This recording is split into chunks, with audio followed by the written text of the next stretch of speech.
Alors bonjour à tous, donc bienvenue, à ce webinaire, de Symbiose 2024 pour cette nouvelle édition. Alors c'est la 4e, édition, de Symbiose déjà, et après en fait les éditions 2021 et 2022, peut-être il y en a qui y étaient, au lycée agricole de la Brosse, dans l'Yonne, qui mêlait plénière et visite terrain.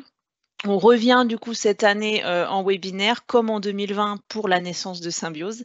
Alors à la base, on avait prévu une journée en physique, mais du coup pour favoriser une meilleure participation et nous adapter aux agendas, toujours, de plus en plus chargés, on l'a transformée en webinaire et puis du coup, c'est aussi un moyen pour nous de réduire notre empreinte carbone et justement l'empreinte carbone, c'est le sujet, qu'on va aborder ce matin et plus précisément l'enjeu carbone en grande culture, en agriculture bio. Et donc ce nouveau rendez-vous, on va vous proposer des moyens pour mieux comprendre, le sujet du carbone, pour vous aider à moduler vos pratiques dans un contexte économique et climatique, changeant. Et donc ce webinaire est un travail de concert entre les organisateurs, qui sont, donc Arvalis, Terre Novia, la Chambre d'agriculture de Côte d'Or, la Chambre régionale de Bourgogne-Franche-Comté, Bio Bourgogne-Franche-Comté et Agronov. J'en profite pour dire aussi que ce webinaire sera complété par une visite terrain à la ferme du lycée agricole de Quetigny à Tarbes-le-Bas, le 15 octobre, au matin. Et puis il y aura un autre webinaire, pendant l'hiver, plutôt sur la partie marché, économie, filière, qu'on aimerait caler en décembre. Donc on vous tiendra au courant dès qu'on aura fixé, la date. Sans plus attendre, je vais passer le micro à Lise-Laure, Martin, directrice d'Agronov, qui va animer, du coup, ce webinaire et cette, table ronde sur la thématique du carbone. Alors pour ceux qui ne connaissent pas rapidement, Agronov, c'est un pôle d'innovation en agroécologie dans la région Bourgogne-Franche-Comté. L'objectif, d'Agronov, c'est d'accélérer les transitions agricoles en créant du lien entre les acteurs du monde agricole et les acteurs de l'innovation. Et donc, en fait, le carbone, c'est une des nouvelles thématiques qui travaille depuis 2021 avec l'appel à projet de l'ADEME. Et leur objectif, c'est d'informer sur cette nouvelle thématique et les opportunités que ça peut créer. Donc Agronov travaille avec toutes les organisations professionnelles agricoles et donc c'est tout naturellement que, l'ISLOR anime cette thématique aujourd'hui, dans l'idée de faire un apport de connaissances au travers d'acteurs compétents et investis, mais aussi d'aborder, l'angle innovation en lien avec des entreprises. Donc je lui passe, le micro.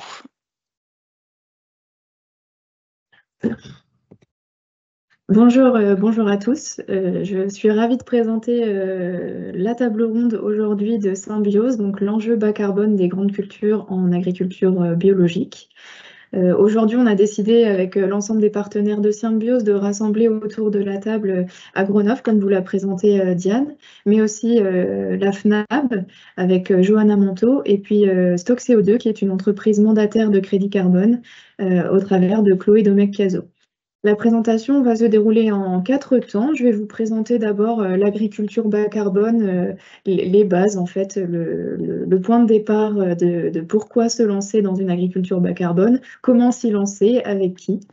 Ensuite, Johanna fera un lien plus particulier entre l'enjeu bas carbone et l'agriculture biologique, avec quelques chiffres et données très concrètes. Et puis, Chloé fera, elle, un focus sur les marchés du crédit carbone et comment vendre ces crédits carbone une fois labellisés dans un projet bas carbone. Ensuite, on aura un petit échange toutes les trois sur le, les outils, les changements de pratique. Et puis, évidemment, nous sommes ouverts à vos questions et remarques et on pourra les prendre après chaque partie et puis en fin de présentation également. Donc, l'agriculture bas carbone, pourquoi? Eh bien, tout simplement, le constat du changement climatique est assez évident. Il se traduit par la concentration de CO2 dans l'atmosphère. Alors ici, c'est un graphique qui vient d'une glaciologue qui a qui a repris les données de concentration de CO2 depuis des millénaires. Et en fait, on voit qu'aujourd'hui, la concentration, elle a vraiment augmenté. Vous le voyez en flic apparaître. Elle a fortement augmenté dans l'atmosphère et ça a des impacts évidemment sur le climat. avec une répartition de l'intensité une répartition et l'intensité des précipitations qui sont différentes, hein, qui sont beaucoup plus réparties sur l'année et avec une intensité beaucoup plus forte. On a des périodes de sécheresse, on a des périodes très très humides qui se créent. Le nombre de jours de gel ou le nombre de jours chauds aussi évolue fortement. Et puis les sécheresses. Donc là, j'ai choisi de vous donner l'exemple de l'intensité de la sécheresse en 2022, un graphique qui est édité par Serge Zaka, agroclimatologue assez connu en France. Et donc on voit que l'ensemble de l'Europe et la France est fortement touchée par la sécheresse. Et donc ça, évidemment, ça a des conséquences sur l'agriculture. Et là, pour illustrer cela, j'ai choisi de vous parler des pertes de rendement en 2022 par rapport à la période 2017 et 2021. Sur le blé d'hiver non irrigué, on voit que les pertes sont généralisées dans le sud de la France et vont jusqu'à l'est, avec des pertes pouvant aller jusqu'à moins 17,3%, donc assez important. Et puis, si on prend un focus un peu plus local en région Bourgogne-Franche-Comté, sur la Franche-Comté, la majorité des cultures perdent également en rendement, avec le soja qui a été le plus impacté en 2022, avec moins 19,2%. On a quelques cultures qui s'en sont bien sorties, le colza d'hiver, triticale et orge d'hiver, qui ont eu un rendement un peu plus important. Donc, par rapport à ce constat de changement climatique et d'impact que ça a sur les différentes activités, l'Europe et la France ont décidé de s'engager dans une stratégie nationale bas carbone. Les premières lignes ont été éditées en 2020 et l'objectif de cette stratégie, c'est d'atteindre la neutralité carbone à horizon 2050. Donc, neutralité carbone, ça veut dire qu'on n'émet pas plus de gaz dans l'atmosphère que ce qu'on peut en capter. L'objectif de neutralité carbone, c'est pour l'atteindre, il faut diviser par 6 les émissions de gaz à effet de serre d'ici 2050. Et en agriculture, ça représente quasiment une réduction d'émissions de moitié. Alors, il faut savoir que l'agriculture n'est pas le seul secteur d'activité concerné par cette stratégie nationale bas carbone. L'ensemble des secteurs d'activité le sont. Donc, l'agriculture est forcément concernée. Pourquoi? Tout simplement parce qu'elle a un double rôle. Donc, elle émet du carbone, je viens de vous le dire. C'est le deuxième secteur d'activité le plus émetteur en France, après les transports. Alors, selon les sources, on est entre 19 et 21% des émissions de gaz à effet de serre en France produites par l'agriculture et la sylviculture. Ce sont 3 sources d'émissions principales. Le dioxyde de carbone, qui est le gaz le plus présent dans l'air, mais on retrouve également le méthane et le protoxyde d'azote, qui sont des gaz avec un pouvoir réchauffant très important et qui sont aussi sources d'émissions importantes. Par contre, l'agriculture, son double rôle, il se traduit par le fait que c'est le seul secteur à pouvoir aussi capter des gaz à effet de serre grâce à la photosynthèse qui est réalisée par les plantes. Et donc, le sol constitue un réel puits de carbone, c'est-à-dire un réservoir majeur de carbone pour la planète. Donc, il est capable de stocker du carbone et ce stock va dépendre de la matière organique présente dans le sol, du type de sol, du travail du sol, ce qu'on y met dessus, de la couverture des sols et des plantes cultivées. Donc, on peut voir ici sur ce graphique l'estimation de stock de carbone dans les premiers centimètres du sol selon l'activité qui est faite sur le sol. Et donc, on voit forcément que l'agriculture permet de stocker du carbone dans les premiers centimètres. Donc maintenant, quand on veut s'engager dans une stratégie d'agriculture bas carbone, on peut avoir 2 stratégies qui sont complémentaires et qui doivent se faire de manière conjointe, une stratégie d'atténuation et d'adaptation. Je vais reprendre les définitions de ces termes avant d'aller plus loin. Donc l'atténuation du changement climatique, on s'attache vraiment aux causes. L'objectif du changement de pratique, ça va être de diminuer les émissions de gaz à effet de serre pour limiter le changement climatique. On vous présentera des leviers évidemment dans cette matinée, mais en termes d'exemple, le fait d'insérer des couverts de légumineuses permet de capter de l'azote qui va être redonné ensuite à la culture d'après, et donc de limiter l'apport en entrant, et donc de limiter le nombre de passages au champ et donc les émissions, les émissions de carburant et de gaz à effet de serre liées à ces passages-là. En termes d'adaptation, par contre, là, on parle de processus qui font appel à des mesures pour faire perdurer l'activité en vue du changement climatique.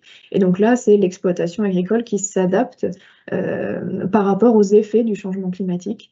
En région Bourgogne-Franche-Comté, on a certains acteurs qui travaillent sur des diversifications avec des nouvelles productions adaptées au climat de demain. Et puis, on a aussi des acteurs qui travaillent pour améliorer, par exemple, la résistance au stress hydrique des plantes, du maïs, par exemple, et pour pouvoir consommer moins d'eau. Donc là, on s'adapte au fait qu'on a des périodes de sécheresse en prenant des variétés résistantes au stress hydrique. On parle aussi de stockage de carbone. Donc là, c'est vraiment le carbone qui est stocké dans le sol pour un sol donné, sous un climat donné. Et en France, on estime à 3 milliards de tonnes de carbone qui sont stockées dans les sols.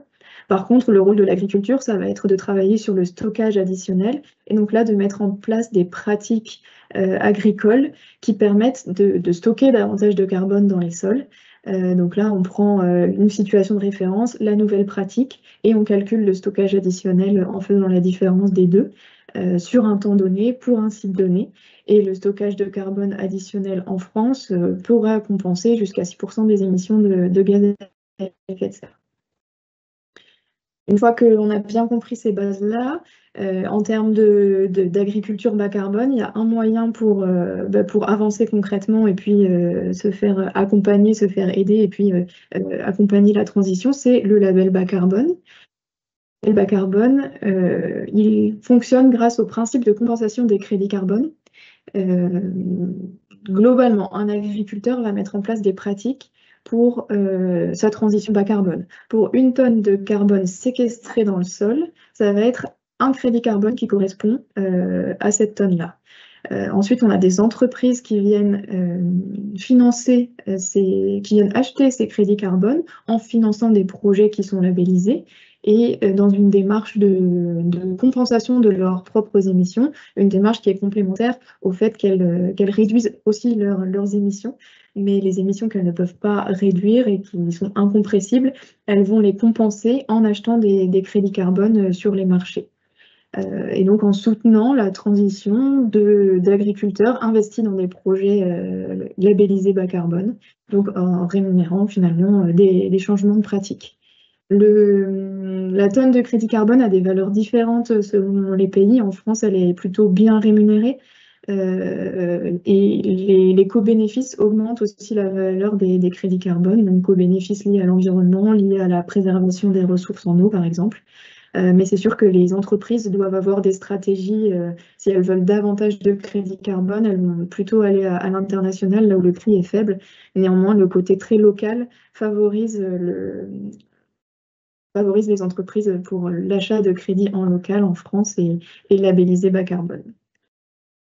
Il y a d'autres possibilités de financer la décarbonation agricole en France. Donc, les certifications carbone, on en parle et on va en parler, c'est le label bas carbone qui est vraiment référence en France et soutenu par le gouvernement avec des méthodes et des acteurs investis dans sa réalisation et dans sa mise en pratique.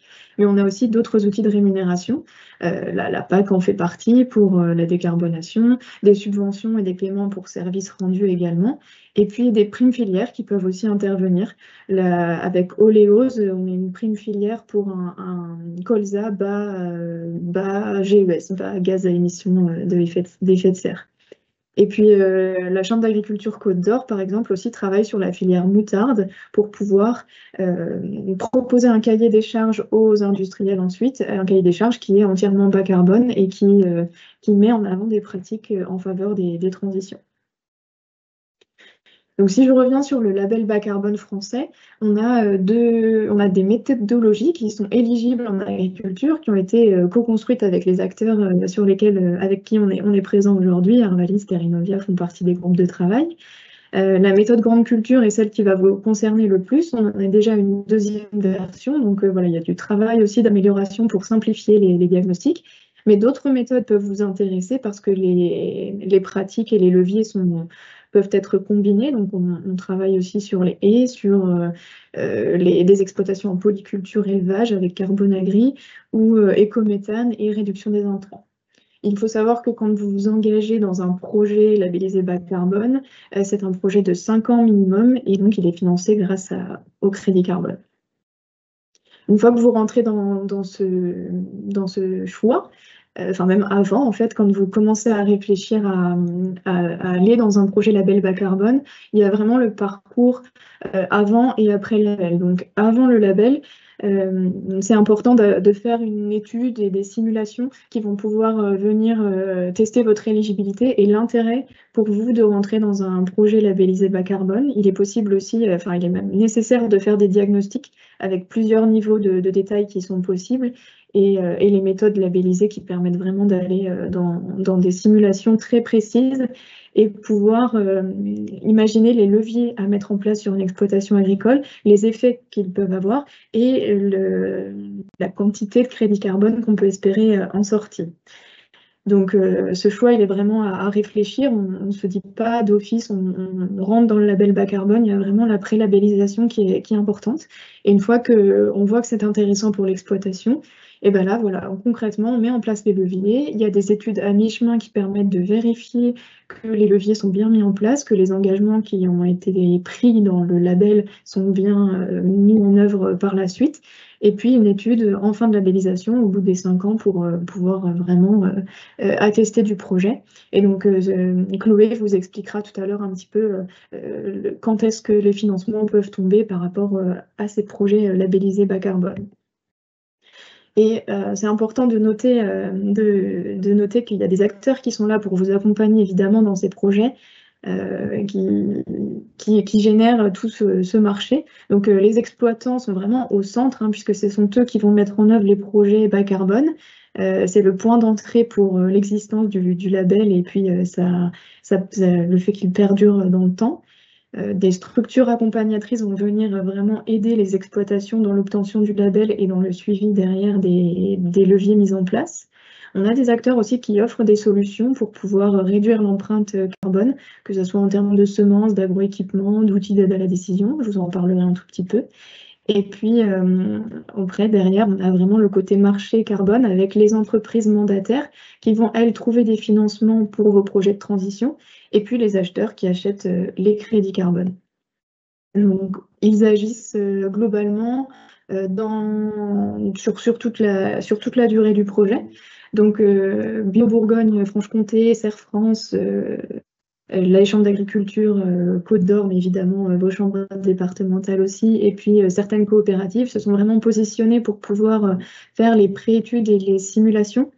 En termes de diagnostic, il y a aussi des aides financières qui existent pour que le diagnostic revienne à un coût vraiment minimal à l'agriculteur. En région Bourgogne-Franche-Comté, on a un financement régional et la Chambre d'agriculture Côte d'Or et le CERF France sont éligibles à ce financement. Donc, si vous faites le diagnostic avec ces structures, vous en bénéficierez. Et puis derrière, il est aussi possible de faire des diagnostics avec des structures qui ne sont pas forcément éligibles, mais qui ont les bons outils pour pouvoir entrer ensuite dans le label bas carbone.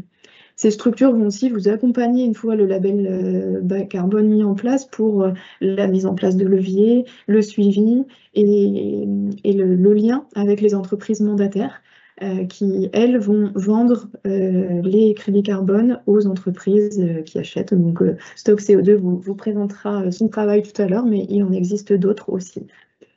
Et chaque acteur, Serre France, les chambres d'agriculture, ont choisi de travailler avec leurs outils et leurs mandataires pour pouvoir avoir une chaîne qui soit la plus fluide possible pour les agriculteurs. Voilà, en termes d'outils, justement, j'en parlais à l'instant, il y a des outils de diagnostic qui sont vraiment labellisés bas carbone. Le Cap2ER, Carbon Extract, MaisyFarm et Sysfarm en sont des exemples. Ces listes sont non exhaustives. Et donc, IDEL et Terrinovia travaillent avec Cap2EOR, les COP travaillent un peu plus avec Carbon Extract, mais elles ont vraiment enfin, ces outils sont labellisés, donc apportent vraiment le droit derrière de pouvoir suivre et rentrer dans le label bas carbone.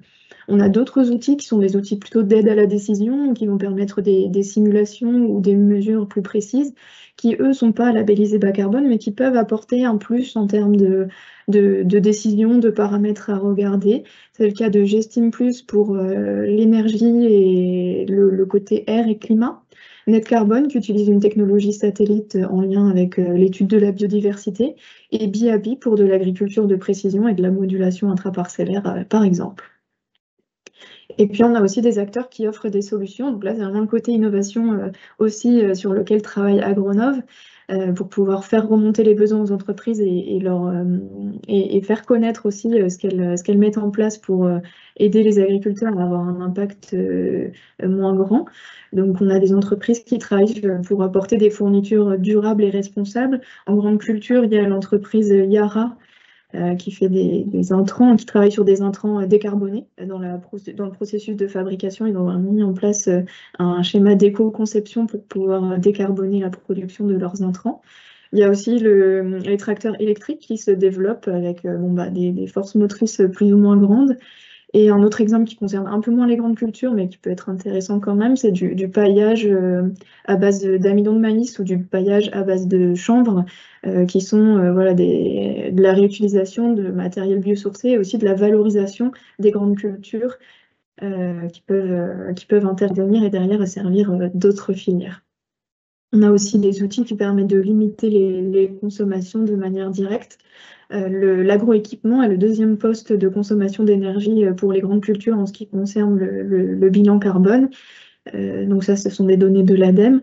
Et donc ça peut être important, intéressant de faire un contrôle de tracteurs pour améliorer, pour réduire les consommations d'énergie. Et puis il y a des petits outils, par exemple, qui se mettent sur les pneus. MyOptimo permet de réguler la pression des pneus en fonction du terrain sur lequel vous passez pour pouvoir réduire les consommations.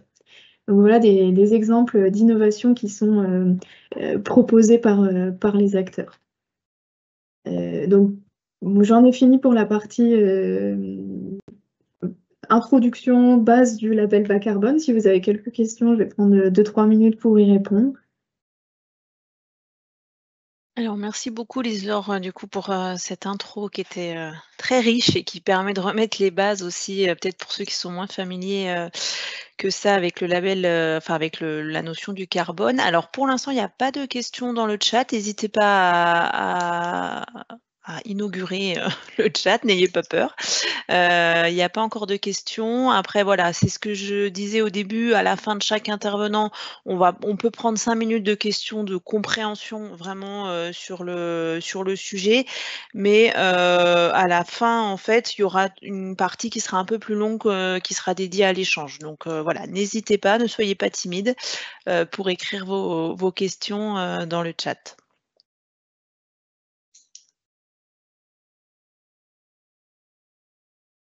Et s'il n'y a pas de questions, on peut passer la parole du coup directement à Johanna. Alors je crois qu'elle avait un souci de partage d'écran. Non, c'est bon?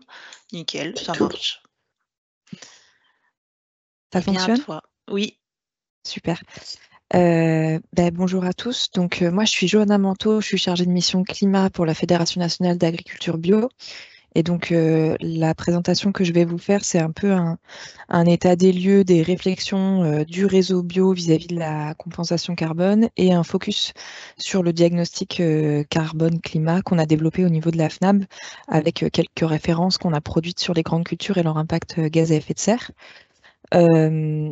Alors, est-ce que ça va bien fonctionner? Oui, tout d'abord, on va refaire un petit point sur le contexte du déploiement des projets de compensation carbone. Donc, les informations que je vous distribue là, c'est des informations que j'ai eues auprès du ministère et des chargés de mission qui travaillent là-bas pour avoir un peu des chiffres. Donc, en 2023, il y avait à peu près 125 projets qui étaient labellisés partout en France pour le secteur agricole de la compensation carbone, ce qui représentait 4000 agriculteurs et agricultrices. Et a priori, beaucoup de projets forestiers qui étaient financés à 100% et un peu moins en agriculture. Et en 2024, vous voyez que le chiffre augmente beaucoup, il passe à 1326 projets labellisés, donc il y a quand même une forte dynamique sur le déploiement des projets bas carbone et 320 projets qui sont financés à 5%, ce qui représente à peu près moins de un quart des projets qui sont déjà financés. A priori, les projets forestiers seraient toujours les plus plébiscités par les entreprises qui achètent du coup des crédits carbone. On a aussi demandé au ministère s'il y avait des projets qui étaient distingués entre des bio et des conventionnels, et aujourd'hui, actuellement, il n'y a pas de suivi, ce qui ne me permet pas de vous donner de chiffres sur la part des agriculteurs bio investis dans le déploiement du label bas carbone. Et quand j'ai réalisé une mini-enquête auprès de plusieurs entreprises intermédiaires telles que Stock CO2 et d'autres, la part de bio dans les projets est extrêmement variable, 2%, 50%, 10%. Donc voilà, j'ai pas de chiffres à vous donner en termes de référence pour pouvoir vous orienter aussi là-dedans en tant que bio. Je vais aussi vous parler du coup des enjeux pour la FNAB. Donc la FNAB, c'est un réseau. Donc on essaye de comprendre aussi en tant que réseau comment on peut se positionner sur la question et qu'est-ce que ça apporte au réseau en entier et pas seulement aux individus qui composent le réseau.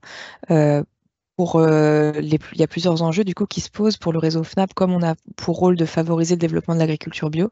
Du coup, la notion de compensation carbone, ça peut permettre d'aller vers un accompagnement plus favorable à l'agriculture bio et créer des nouveaux financements pour engendrer plus de ressources pour les agricultrices bio, pardon. Ça peut aussi engendrer des conversions en bio. Et donc ça, c'est intéressant.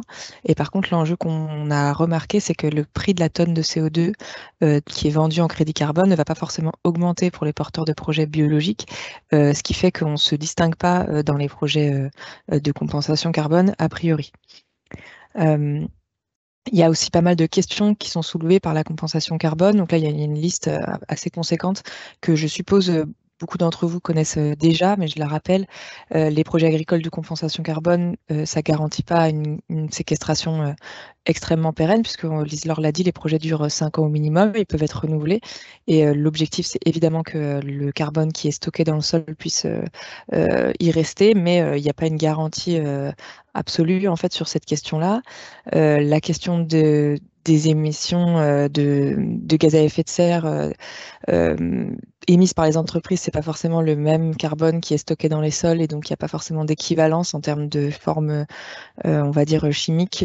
Et ça peut poser question aussi sur l'obligation en fait des entreprises à compenser leurs émissions sans forcément de contraintes amont sur leurs propres efforts à elles de baisser les émissions. Et il y a deux éléments qui se rapprochent plus des problématiques que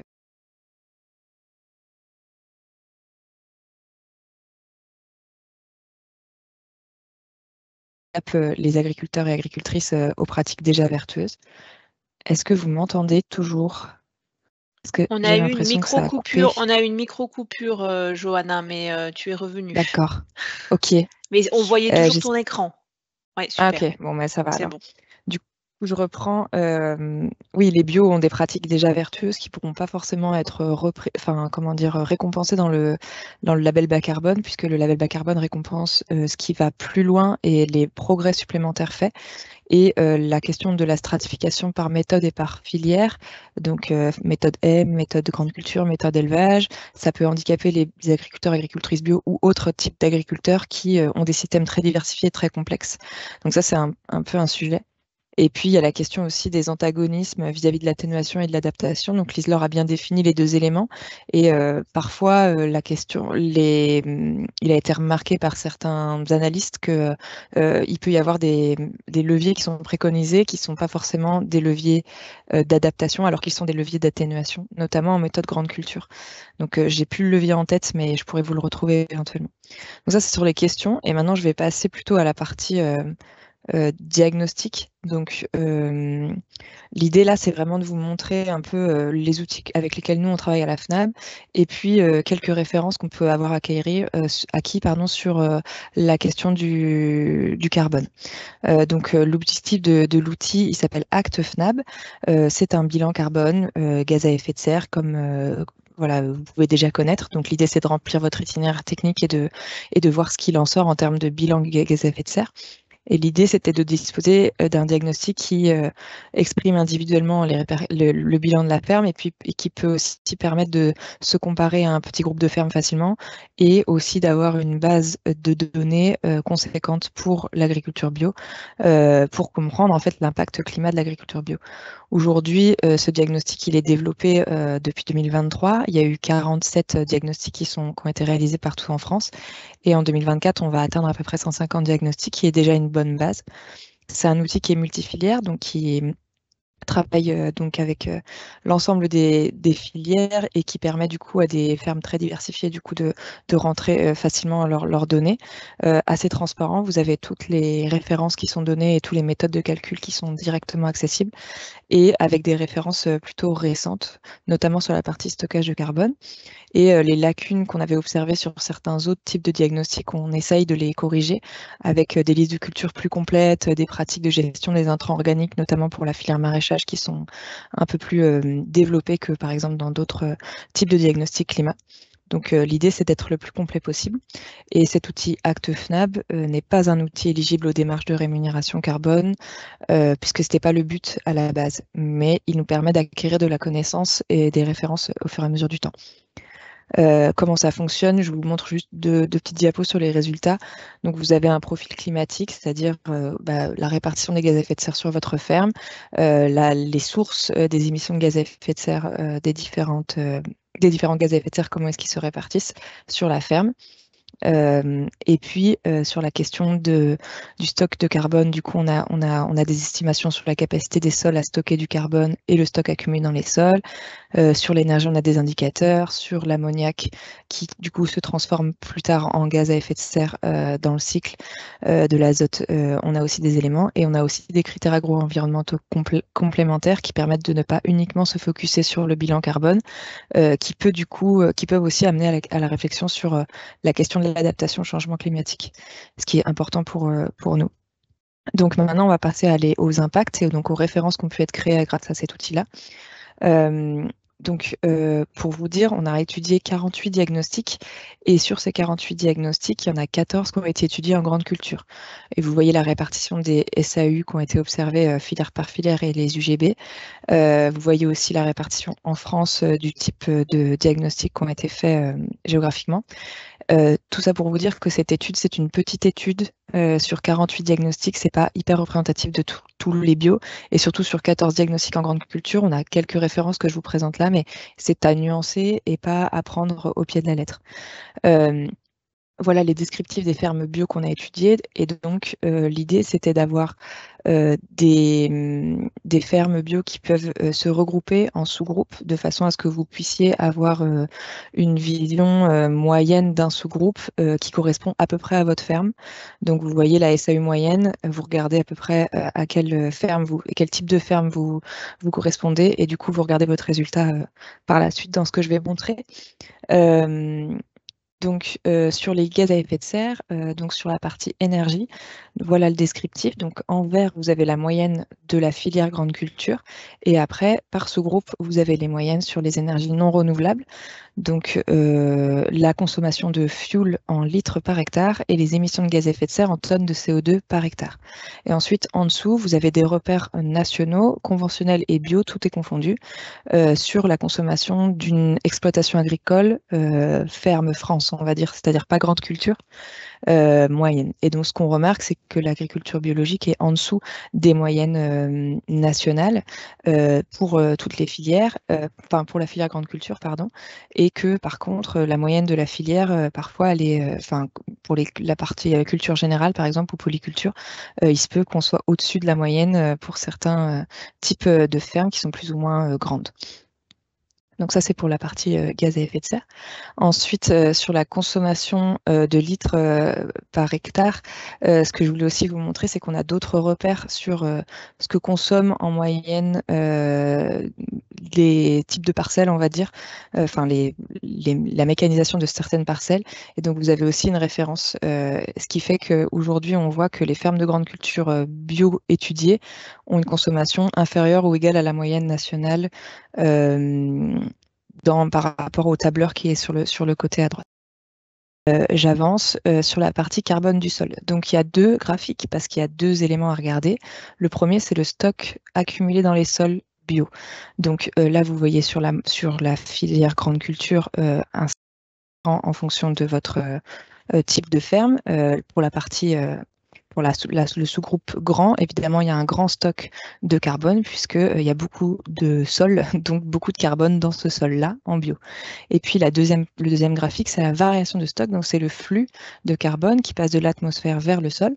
Et ce qu'on voit, c'est qu'avec l'outil de diagnostic ActFNAB, les parcelles de grande culture, quelles qu'elles soient, déstockent du carbone parce que, en fait, ce que nous dit l'INRA et la recherche, c'est qu'en général, au national, les grandes cultures, elles déstockent du carbone chaque année. Ça, c'est dû au travail du sol, à la façon de travailler le sol qui va déstocker du carbone naturellement, on va dire. Et pour moi, c'était important de vous montrer ça parce que on parle de stock et de stockage et il ne faut pas les confondre. Et c'est pas parce qu'on a des pratiques vertueuses que notre culture, elle va compenser l'intégralité de ces émissions de gaz à effet de serre. Là, on voit bien qu'il y a un flux de l'intérieur du sol vers l'extérieur du sol dû à l'agriculture et à la grande culture en particulier. Et je voulais vous montrer une deuxième chose qui est, si on ne regarde pas que les grandes cultures, mais l'ensemble des filières, eh ben, vous voyez bien qu'on déstocke aussi du carbone dans toutes les autres filières. C'est pas que propre à la grande culture. Et vous avez à côté à droite sur le tableau les références de variation de stock de carbone annuel. Et donc vous voyez qu'il y a un moins à côté de surface en terres arables pour les prairies temporelles, pour les grandes cultures, pour le maraîchage, etc., qui est de 0,70 tonnes de carbone par hectare et par an en moyenne. Ça, c'est des moyennes nationales, ce qui veut dire que c'est pas forcément la réalité dans votre ferme. Il faut évidemment faire comment on appelle ça, il faut faire des carottages dans vos sols et des analyses de sol pour vraiment savoir ce que vous déstockez et ce que vous stockez si vous voulez aller plus loin. Mais nous, au national, on a ces informations-là qui donnent des premiers repères. Et j'en ai bientôt fini.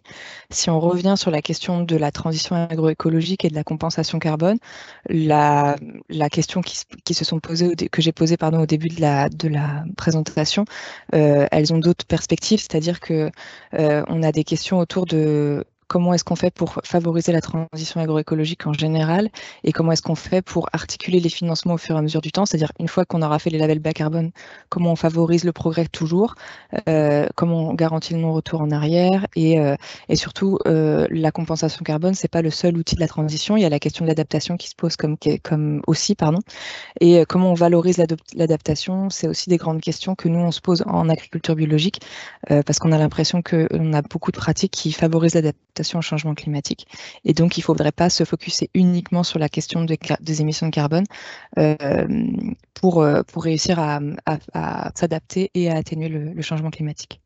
J'espère que je n'ai pas été trop longue. Je vais passer la main du coup à Chloé. Juste, pendant que vous faites le changement, merci beaucoup Johanna. On a eu quelques questions. Alors c'est toujours ouvert le chat, hein, vous pouvez y aller. Alors peut-être que c'est plus des questions pour Lise-Laure. Je pose la question et puis si vous avez la réponse, vous répondez. Il y a quelqu'un qui se posait la question par rapport au délai des 5 ans dont tu as parlé, Lise-Laure. Il demande si, du coup, est-ce qu'il faut attendre entre 5 et 6 ans pour commercialiser les crédits carbone après début du processus ou est-ce que ça peut se faire dès le début? Peut-être une petite précision du coup de compréhension. Oui, ça peut se faire dès le début, mais vous n'aurez pas l'ensemble des crédits carbone qui sont générés sur 5 ans dès le début du projet, mais il y a une avance qui peut être versée selon les mandataires et une intermédiaire aussi à 2, 3, 4 ans, et puis après à la fin du projet. Mais Chloé pourra vous donner aussi le fonctionnement vis-à-vis de ça juste après. Super.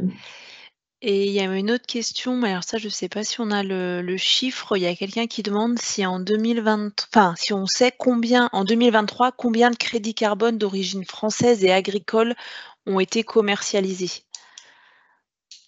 Ça, c'est je vais avoir peut-être quelques chiffres à ce sujet. Tu vas en parler. Bon, bah, Non, mais super. je peux répondre maintenant. En soi, il y a 6 millions de tonnes de CO2 qui sont vendues à des acteurs français, donc tout label confondu. Si maintenant on zoome sur le label bas carbone qui s'adresse au territoire français, on est plutôt à 400 000 tonnes qui sont vendues ou pré-vendues. Et concernant la partie agricole, comme on l'a dit, c'est pas ce qui est aujourd'hui le plus vendu et ça représente à peu près 1% de part de marché par rapport aux autres méthodes. Ok, Voilà. super, merci beaucoup. Et sur les outils éligibles, alors je pense que c'est peut-être aussi plus pour Lise-Laure, quelqu'un qui demande comment sont certifiés les outils, par quelle institution? Je pense qu'il parlait du label bas carbone, mais Alors là, c'est vraiment un schéma assez global de la construction du label bas carbone. Je retrouverai le schéma et je vous le présenterai après l'intervention de Chloé, mais il y a vraiment les instituts techniques agricoles qui ont participé à l'élaboration des méthodes et derrière des auditeurs externes indépendants qui viennent auditer les outils pour pouvoir vérifier qu'ils rentrent bien dans les méthodes et dans le cahier des charges du label carbone. Et tout ça, c'est bien avec le gouvernement, des entités de l'État, des auditeurs externes. Je vais vous retrouver le schéma, mais c'est Ok. clair. Super. Et j'ai une question pour Johanna.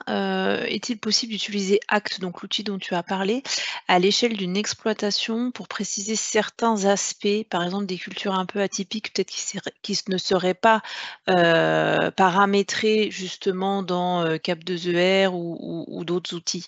Est-ce que c'est possible de faire ça ou pas?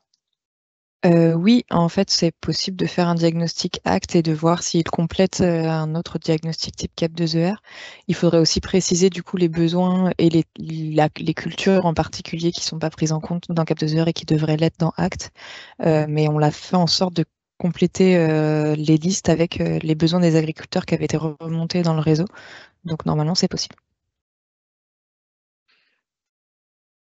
Super. Eh ben, merci beaucoup. Et ben, dans ce cas-là, je passe la parole à Chloé donc de Stock CO2 qui va se présenter. Et puis à la fin, voilà, de son intervention, il y aura vraiment un moment d'échange. Donc notez bien toutes vos questions pour qu'on puisse y répondre. Merci. Donc bonjour à tous. Chloé Domecq-Cazot, c'est moi qui représente Stock CO2, mandataire du label bas carbone. Et l'objectif, ça va être de vous présenter un peu le marché des crédits carbone et le fonctionnement d'un projet pour un agriculteur. Voilà. Donc déjà, pour rappel, on a déjà évoqué, il y a eu pas mal d'informations qui ont été données, mais la précision que j'aimerais faire, c'est qu'il y a plusieurs marchés du carbone. On a d'un côté le marché réglementé, c'est celui dont on entend un peu plus parler avec notamment les taxes carbone. C'est un marché dont les acteurs sont obligés d'acheter et de respecter les quotas.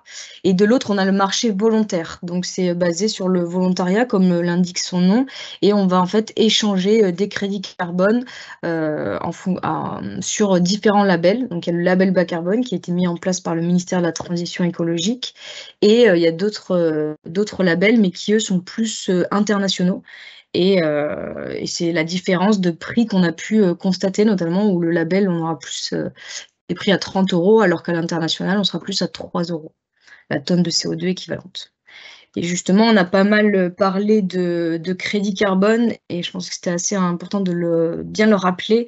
Un crédit carbone, c'est c'est une unité de mesure en fait. C'est 1 tonne de CO2 équivalente, puisqu'on a vu que tous les gaz à effet de serre qui étaient émis en agriculture, comme le méthane ou le protoxyde d'azote, n'ont pas le même pouvoir réchauffant. Et donc pour qu'on ait une unité commune, on a mis le crédit carbone. Et c'est donc en fait, dès qu'il y a une réduction d'émissions des gaz à effet de serre, on va pouvoir générer un crédit carbone qui sera ensuite racheté par une entreprise.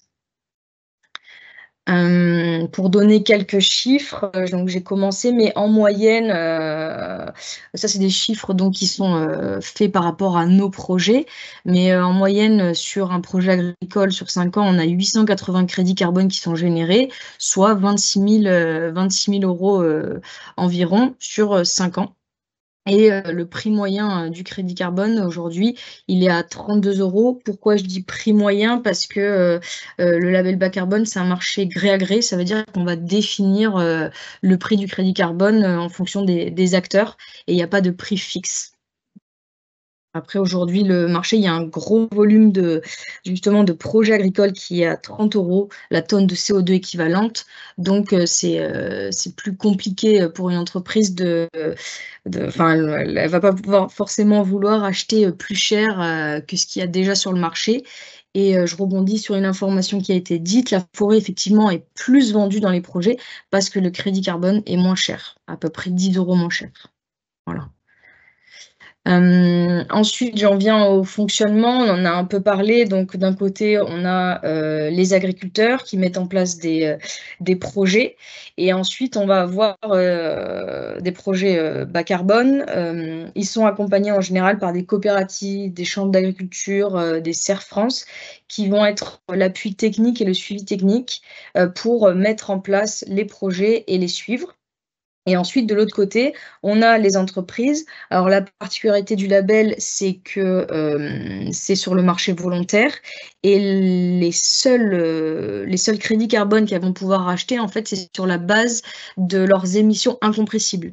C'est-à-dire tout ce qui est lié finalement à l'activité un peu primaire de l'entreprise. Donc, elles ne peuvent pas tout compenser. Elles n'auront jamais un bilan égal à 0 puisque l'objectif, c'est qu'elles mettent en place des mesures pour éviter, réduire, puis compenser. Compenser uniquement ce qui est incompressible. Donc, c'est ça qu'elles vont chercher quand elles vont financer des projets agricoles dans le cadre du label bas carbone.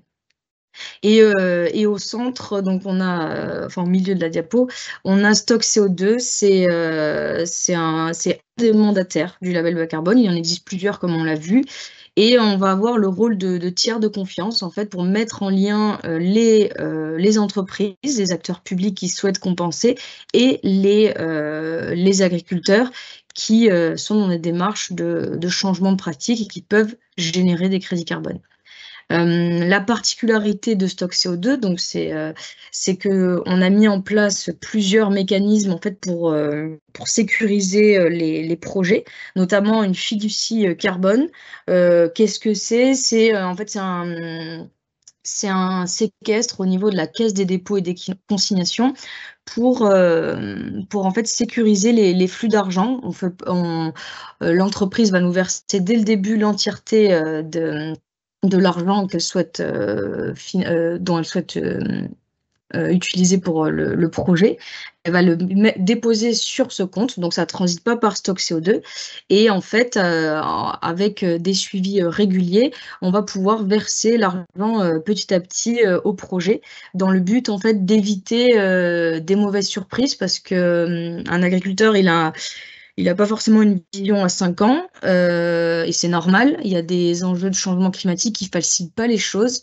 Et donc, l'idée, c'est de pouvoir suivre le plan d'action, voir que c'est sur la bonne trajectoire et en fonction de ce suivi, déclencher le versement auprès de l'agriculteur pour qu'il n'y ait pas de problème de remboursement puisque l'entreprise a investi dès le début sur le projet, si je puis dire. Et ensuite, on a mis en place une assurance carbone qui permet, en fait, le label, il y a un petit manquement, on va dire, juridique, dans le cas où un agriculteur ne pourrait pas finir son plan d'action dû à une invalidité totale.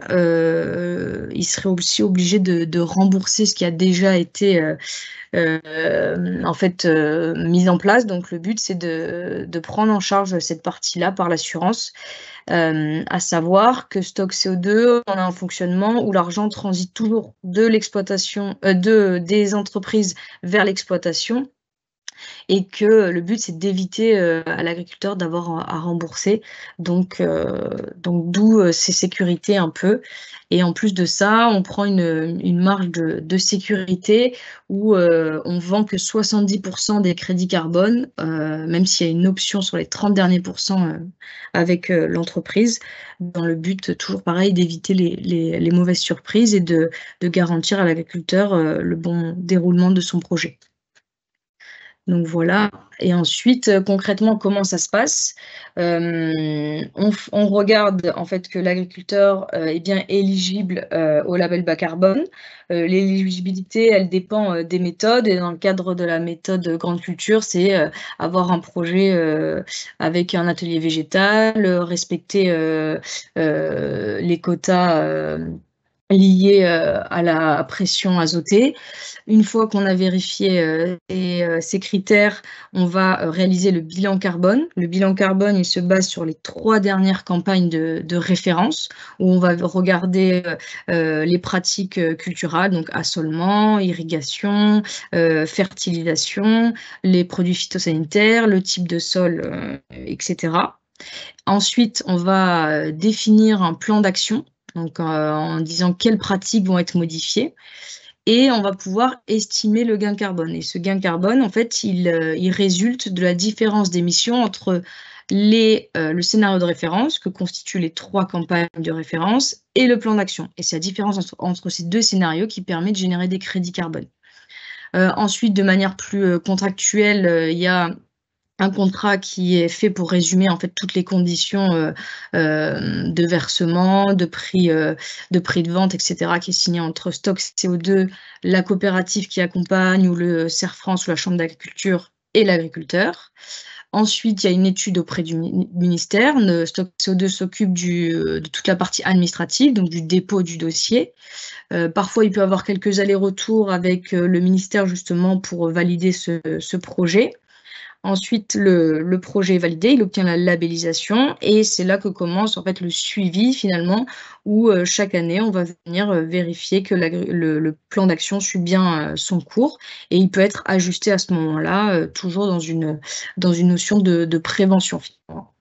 Et Stock CO2 a le fonctionnement de verser chaque année avec ce suivi, mais d'autres mandataires vont verser à mi-parcours par exemple.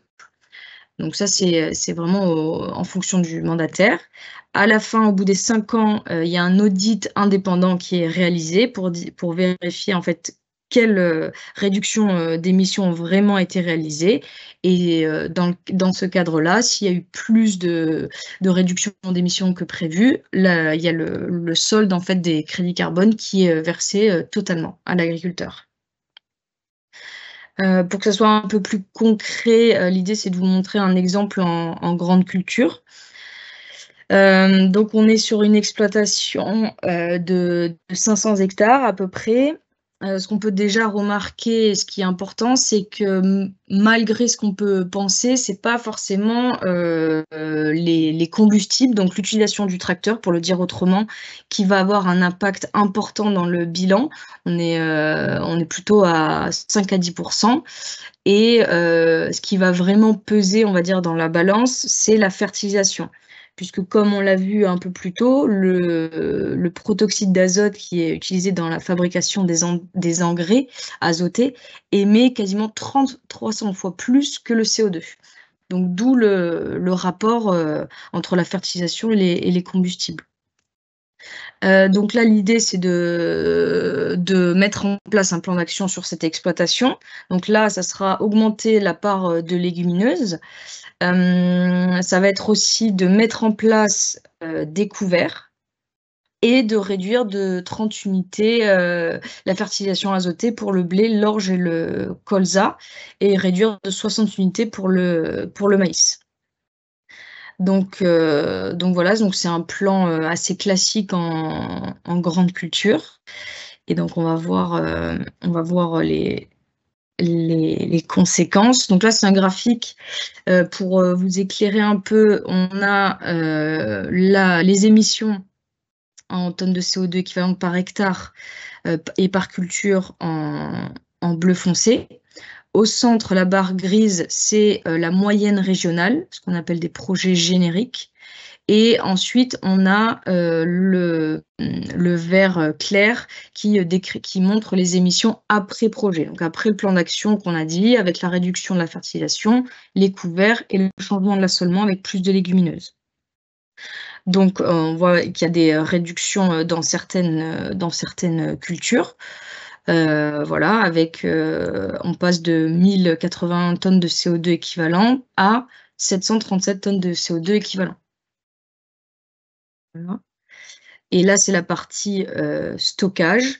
Le stockage, ça va vraiment, c'est les couverts notamment qui vont avoir ce rôle-là.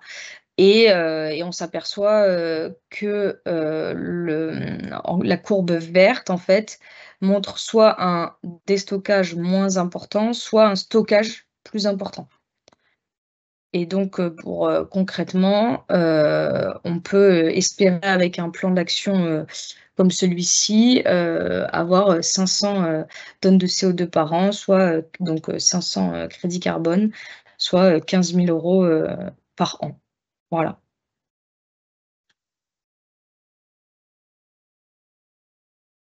Donc, ça va être tout pour l'exemple et ma partie. Merci beaucoup, Chloé. Juste moi, j'avais une question sur l'exemple dont tu as parlé là. C'est une ferme en agriculture bio ou pas? Non, c'est en conventionnel. Ok, d'accord. Donc c'est pour ça que oui, la partie ferti, c'est vrai que Oui. ça a été dit, la ferti minérale pèse lourd dans le bilan carbone, et en bio, du coup, de fait, c'est interdit. Donc il y a un peu moins cet effet important. Alors, j'ai quelques questions de compréhension, peut-être qu'on peut poser tout de suite. Quelqu'un qui demande, alors peut-être que, parce que tu as répondu en partie, mais ça permettra de réexpliquer, sur les crédits carbone, comment ils sont calculés? Est-ce qu'ils sont calculés sur le stockage ou sur la différence des émissions d'une année à l'autre? Alors je pense que c'est ni l'un ni l'autre, parce que si j'ai bien suivi, c'est sur la réduction d'émissions, mais je vous laisse expliquer mieux que moi. C'est vrai que j'ai fait un petit raccourci par usage, mais c'est bien, les crédits carbone peuvent être générés soit par réduction d'émissions des gaz à effet de serre ou par séquestration carbone. Donc les deux sont pris en compte. Ça marche. Il y a quelqu'un qui demandait, alors c'est peut-être plus pour Johanna, par rapport à l'outil, donc je pense que c'est l'outil dont tu parlais, et la personne ne précise pas. Peut-on faire le diagnostic sans passer par les partenaires? Est-ce que l'outil est accessible à tous? Alors, l'outil Act FNAP, c'est un outil qui appartient à la FNAP et qui est mis à disposition gratuitement de son réseau. Donc, il faut que les conseillers du réseau bio soient formés à l'outil pour pouvoir l'utiliser gratuitement. Et donc, il n'est pas ouvert à d'autres partenaires actuellement. Et Donc, il faut que ce soit des conseillers bio. Ouais, d'accord. Et vu que c'était pas précisé, du coup, je sais pas si la personne parlait de Act ou du label bas carbone, parce que pour le label bas carbone dont tu as parlé, Lise-Laure, il faut forcément un accompagnement par une structure, du coup. Oui. Après, l'agriculteur peut acheter une licence à carbone extract, mais c'est des coûts énormissimes qui sont pas du tout. Enfin, c'est pas fait pour le faire tout seul. Il y a vraiment. Les conseillers sont formés à ces outils qui sont assez complexes et qui demandent une précision, des détails qui rendent vraiment complexe le remplissage en autonomie par l'exploitant agricole. Et justement, sur le coût, il y a quelqu'un qui demande le coût moyen d'un diagnostic et d'une labellisation pour une exploitation agricole. Est-ce qu'on a des chiffres là-dessus? Moi, je ne l'ai pas, mais peut-être que la chambre ou... Moi, de mon côté, en fait, j'ai un peu regardé auprès de plusieurs entreprises et en fait, c'est très, très variable les coûts. En fait, soit votre diagnostic, il est déjà pris en charge dans le coût du crédit carbone vendu et donc, du coup, vous n'avez pas à le payer, mais le crédit carbone qui sera vendu, vous obtiendrez qu'une une grosse partie, mais voilà, il y aura une partie qui sera remise à la personne qui a fait le diag. Soit vous le payez, ça peut aller à 99 € le diagnostic ou 300 € le diag plus 2 € par hectare. Enfin voilà, c'est très très variable. Ok, merci. Après, je me permets de rajouter une petite précision. Là, il y a le dispositif de l'ADEME justement qui est sorti, qui a été renouvelé, pardon, et dans ce cadre-là, le diagnostic est souvent pris en charge à presque 90%. Donc, ça peut être intéressant à ce moment-là pour l'agriculteur. Et les régions peuvent abonder même sur ces financements, certaines le font. Ok. Il y a une question sur la proportion, alors peut-être que c'est encore trop frais et qu'on n'a pas de recul, hein, mais quelle proportion d'agriculteurs engagés arrivent à tenir du coup leur engagement au bout des 5 ans? Est-ce qu'on a un recul là-dessus ou c'est encore trop tôt? Nous, on suit plusieurs exploitations. Pour l'instant, on a fait, la semaine dernière, on avait un groupe collectif de 10 exploitations dont on a versé la première tranche sans souci. Après, si le but, effectivement, c'est d'être prudent, mais pour l'instant, ça se déroule plutôt bien. Ok. Il y a quelqu'un qui demande quid du plan d'action spécifique à l'agriculture bio? Y a-t-il des études sur ces plans d'action par rapport aux gains en AB? Alors, je suis pas sûre de bien comprendre la question. Je pense que c'est sur les gains par rapport au crédit carbone. Ouais, Je j'ai sais pas si vous comprenez l'impression. la question, mais sinon on peut demander à la personne de préciser, puis on y répondra à la prochain temps d'échange. Moi, j'ai l'impression que la question, c'est plutôt quels sont les leviers qui sont préconisés pour les bio et du coup, qu'est-ce qu'on gagne quand on est bio en termes de nombre de crédits carbone du coup, de gains finaux, on va dire, sur la ferme pour progresser. Et ça, moi, j'ai posé la question plusieurs fois et on ne m'a pas donné de réponse. Et sur la partie plan d'action spécifique à l'agriculture biologique, avec le diagnostic Acte FNAB et les 50 diag là, qu'on a étudiés, on aimerait tendre vers des recommandations de levier qui permettent de baisser les émissions de gaz à effet de serre en mettant en gros un levier et un gain gaz à effet de serre associé en fonction de la filière, en fonction de la taille de la ferme, etc. Et aujourd'hui, c'est encore compliqué à faire, mais c'est quelque chose sur lequel on va travailler dans les années à venir. Mais c'est pas label bas carbone, du coup, j'ai pas cette vision-là, label bas carbone par ailleurs. OK. Oui, parce que du coup, alors je sais pas si c'est la même personne, mais du coup, il y a eu une autre question, mais qui rejoint, un petit peu, cette question de plan d'action par rapport aux gains en bio. En fait, c'est ça, quel bénéfice par rapport au coût compte tenu des pratiques minimales en intrants?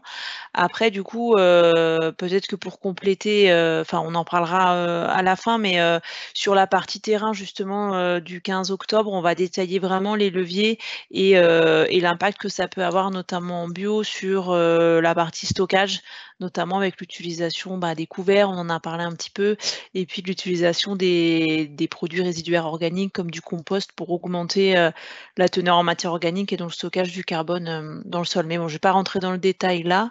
Je termine juste par une dernière question avant de passer à la dernière partie. Sur l'histoire des 5 ans, la personne demande donc du coup, tous les 5 ans, il faut toujours une amélioration. C'est-à-dire que c'est une exploitation qui est déjà bas carbone qui donc qui rentre dans un processus pour 5 ans, elle pourra pas demander, pour 5 prochaines années? Si, les projets, en tout cas dans le cadre du label, ils sont renouvelables après les 5 ans, une fois ou 2. Mais ça veut dire que l'amélioration, elle se fait, vu qu'on se base toujours sur une référence, elle va prendre comme point initial, la ferme au bout des 5 ans ou la ferme, initiale au tout début des projets? Non, on va reprendre la référence donc avec les changements qui ont été faits les 5 premières années. Ouais, On donc c'est repart. toujours une amélioration, C'est ça. continue. OK. Ça marche. Et ben, il y a pas d'autres questions, donc on peut passer à la dernière, partie, Lise-Laure. Ça marche, merci.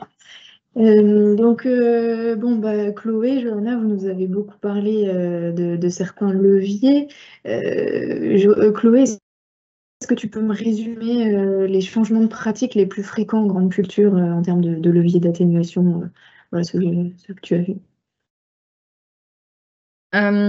Oui, bah, les leviers qui vont être les plus importants, comme on l'a vu, ça va être jouer sur la réduction d'engrais minéraux azotés. Mais en parallèle, ce qui va aussi être important, c'est l'apport de matière organique qui peut se faire donc avec des engrais organiques, augmenter la restitution des résidus aux champs. Donc c'est vraiment des leviers qui vont favoriser le stockage en apportant plus de matière organique ou avec les couverts notamment. Johanna, est-ce que ces leviers, ce sont les mêmes en agriculture biologique? Est-ce qu'il y en a d'autres?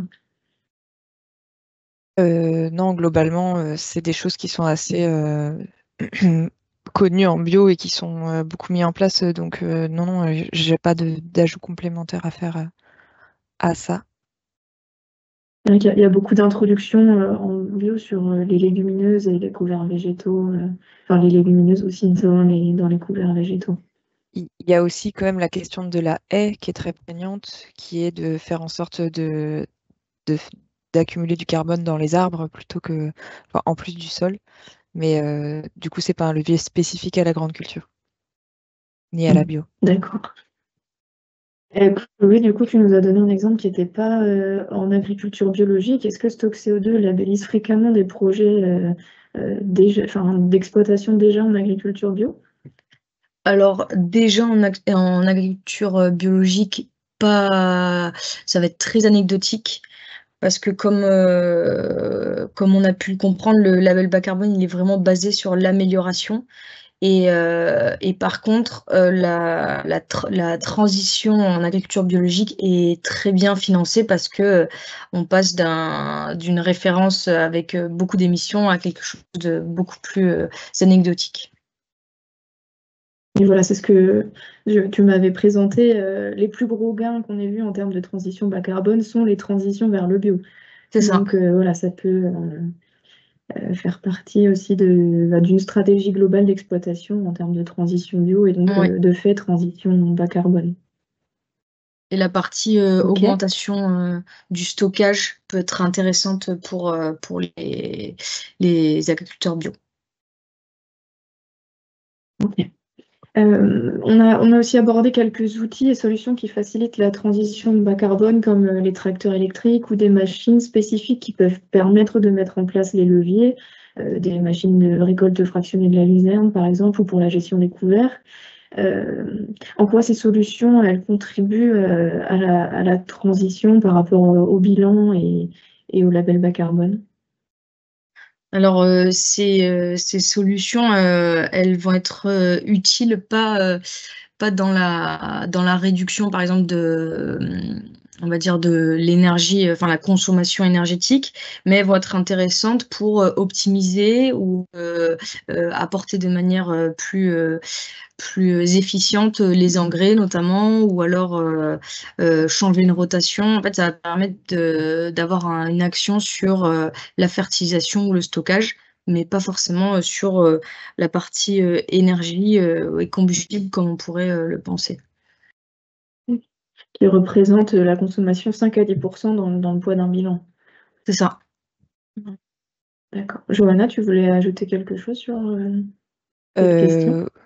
Ouais, bah, en fait, nous, on n'est pas vraiment positionné sur la question des tracteurs électriques ou d'une gestion particulière, mais on sait qu'effectivement, il faut s'engager vers la sobriété, vers une moindre consommation des carburants notamment, et une meilleure gestion du parc matériel. Dans l'outil ACT, du coup, on prend en compte cette question-là et on regarde vraiment les matériels utilisés. Et du coup, ça permet aussi à l'agriculteur de se rendre compte potentiellement de combien de machines combien il utilise et comment il les utilise, et potentiellement de faire baisser sa consommation de carburant. Ça permet aussi de faire des économies d'énergie et des économies pécuniaires, on va dire, et donc de renforcer aussi économiquement la ferme.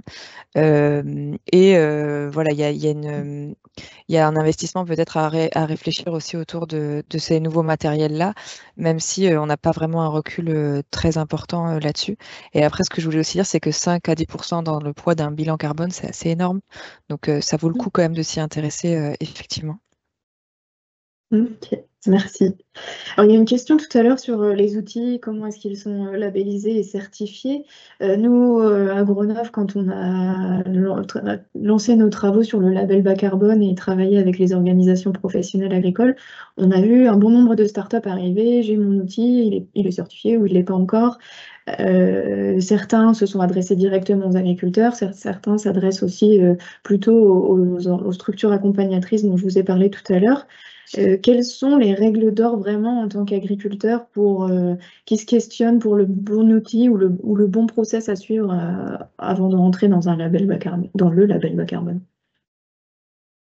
En soi, on va dire la règle d'or, c'est effectivement l'outil qui est labellisé bas carbone. Mais ce qu'il faut garder en tête, c'est qu'il y a aussi d'autres on va dire, labels, d'autres choses comme ça. Et derrière, en fait, plus la certification est fiable, plus elle est reconnue, plus on va avoir d'entreprises qui vont vouloir acheter finalement les crédits carbone.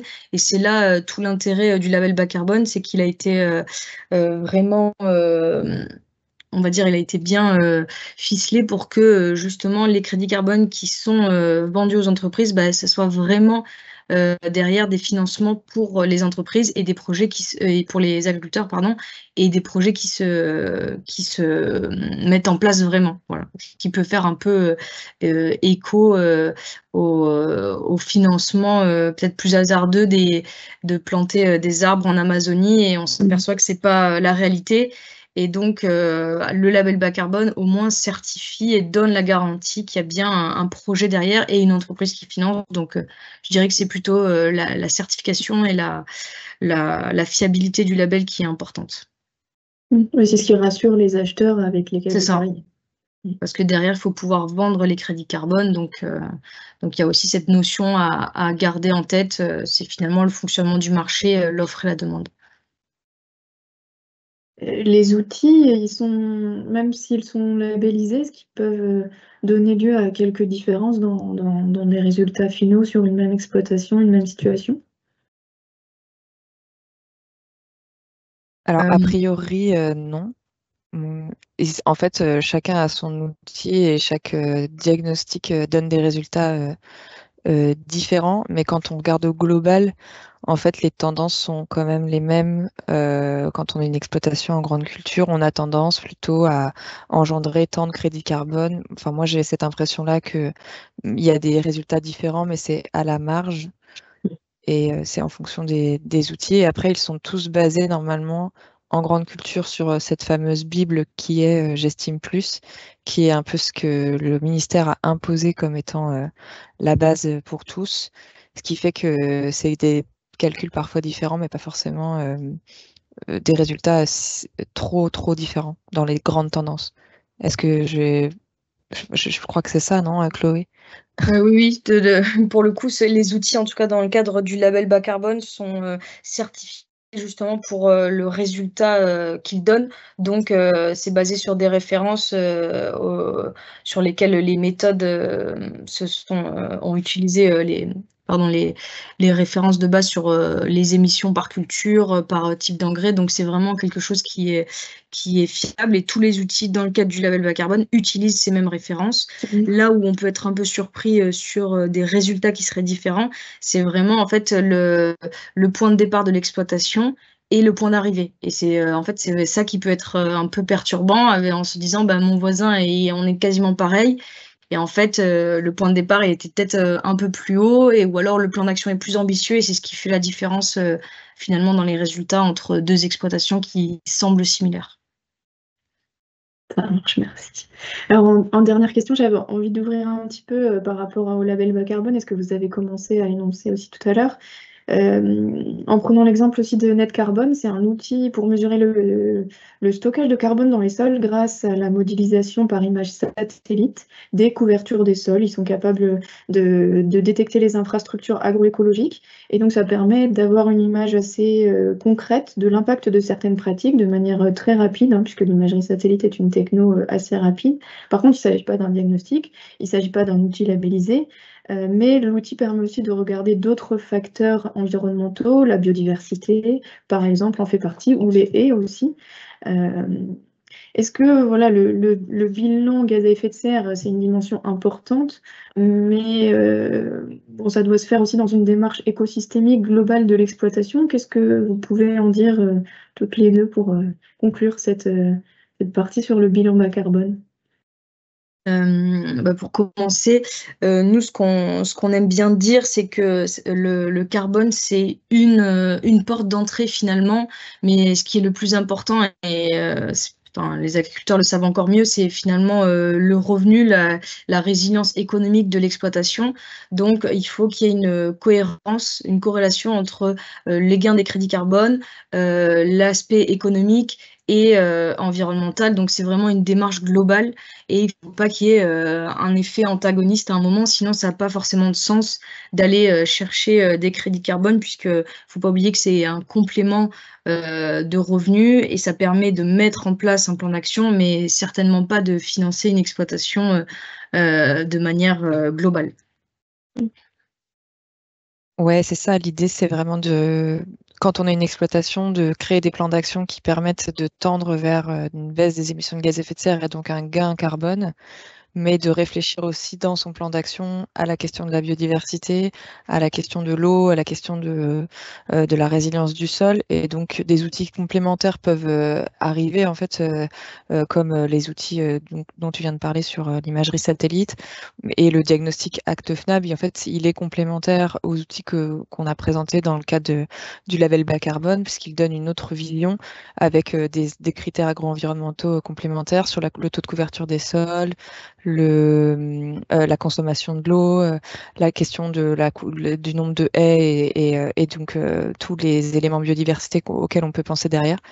Donc c'est vraiment ça l'idée, c'est d'aller compléter avec d'autres éléments pour assurer à la fois la pérennité économique de la ferme grâce à la compensation carbone et s'assurer qu'elle s'adaptera bien dans le temps grâce à des éléments complémentaires sur l'adaptation au changement climatique.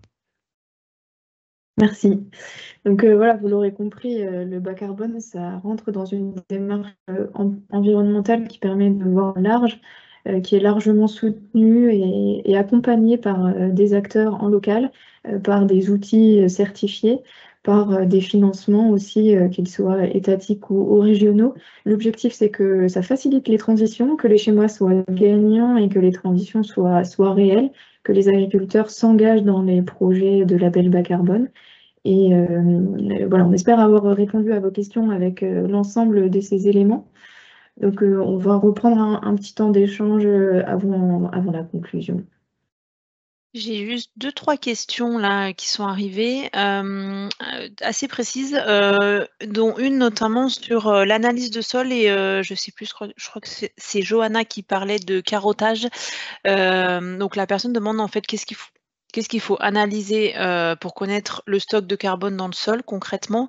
Est-ce que c'est une base avant projet qui sera remesurée à la fin du projet?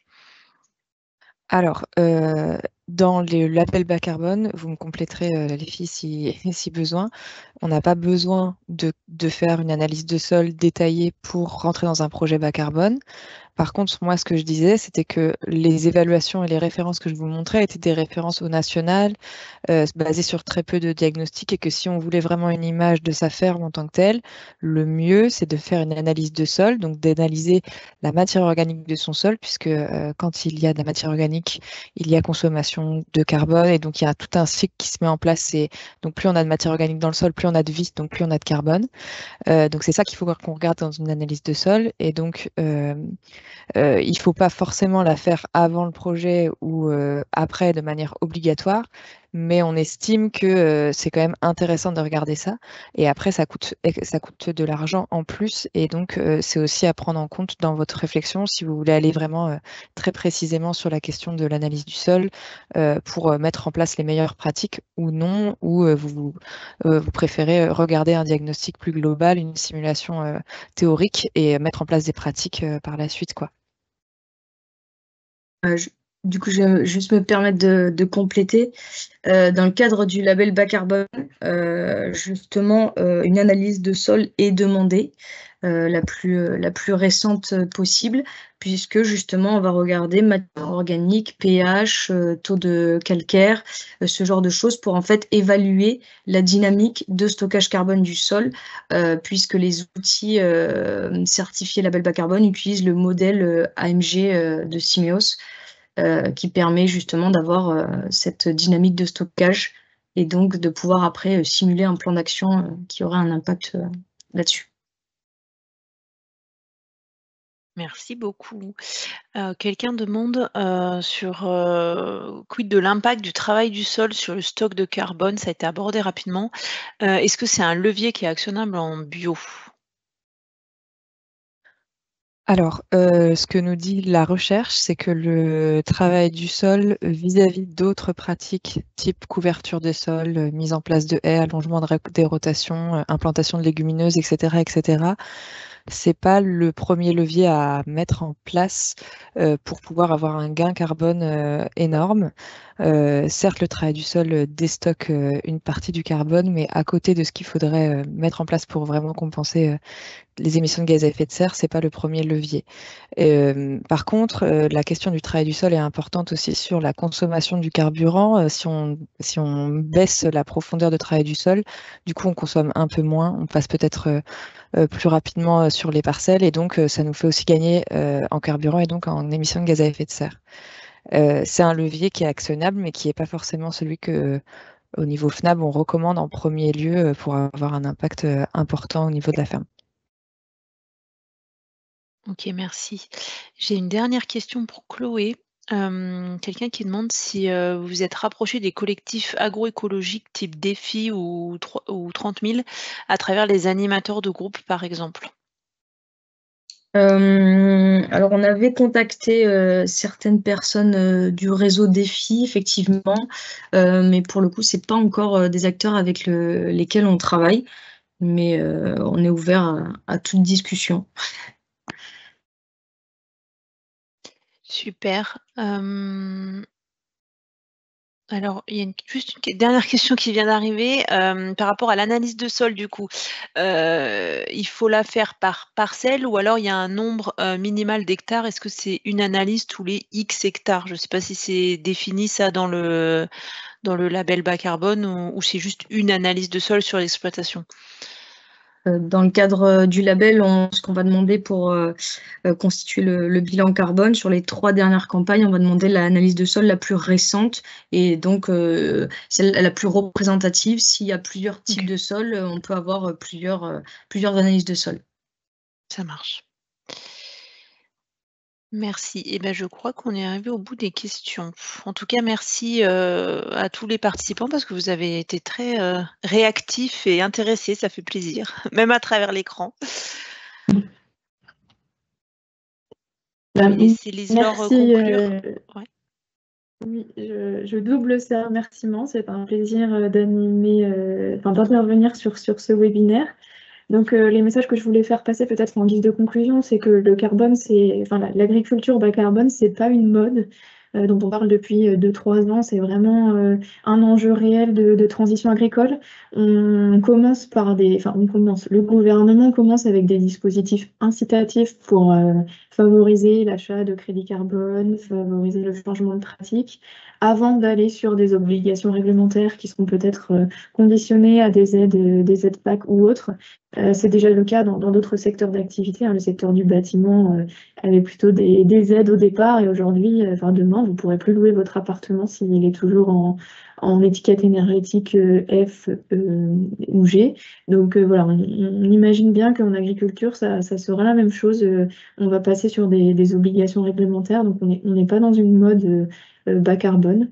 Et il y a des leviers qui existent, qui sont mis en place. Vous aurez l'occasion d'en voir à la ferme de Tarbes sur la partie terrain de Symbiose, notamment les haies et les couverts végétaux.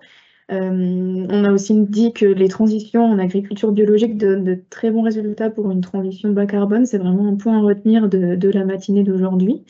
Il y a des acteurs qui sont présents pour accompagner les agriculteurs dans leur démarche avant projet, pendant projet, qui travaillent avec leurs outils, qui travaillent avec leurs mandataires et qui permettent vraiment de fluidifier l'ensemble des projets auprès des agriculteurs qui n'ont plus qu'à se soucier de mettre en place leurs pratiques. Alors je dis plus qu'à avec des gros guillemets parce qu'évidemment c'est la plus grosse partie du travail. On sait que c'est pas toujours évident et facile. Les crédits carbone aussi sont vendus sur le marché crédit carbone volontaire. Les entreprises qui en achètent sont soucieuses de soutenir des projets agricoles, souvent en local. Les acheteurs qui sont présents vont vraiment avoir besoin de cette certification de confiance, hein. Chloé a bien insisté là-dessus. Donc, on ne peut pas non plus espérer vendre des crédits carbone sans rentrer dans un projet labellisé bas carbone. Et puis enfin, la transition bas carbone, voilà, ça a été les mots de conclusion de Chloé et Johanna. C'est une porte d'entrée pour faire évoluer les pratiques dans une démarche d'adaptation et d'atténuation au changement climatique et dans une démarche environnementale plus large avec votre stratégie d'exploitation agricole. Donc voilà, je vous remercie pour votre attention. Mes derniers mots seront le repartage de la date vis-à-vis de la partie terrain. Donc on vous donne rendez-vous le mardi 15 octobre matin de 9h à 12h30. Les inscriptions sont obligatoires, vous recevrez le lien prochainement. Et donc la matinée se déroule avec plusieurs ateliers et visites de parcelles pour la mise en place de couverts, de haies et de compost sur la ferme de Tarbes qui est l'exploitation agricole du lycée de l'établissement d'enseignement Quetigny-Plombières-les-Dijon, enseignement agricole voilà, juste à côté de Dijon. Voilà, je vous remercie de votre attention. Et pour rappel, Symbiose est soutenu par le Conseil régional de Bourgogne-Franche-Comté. On remercie également pour le soutien.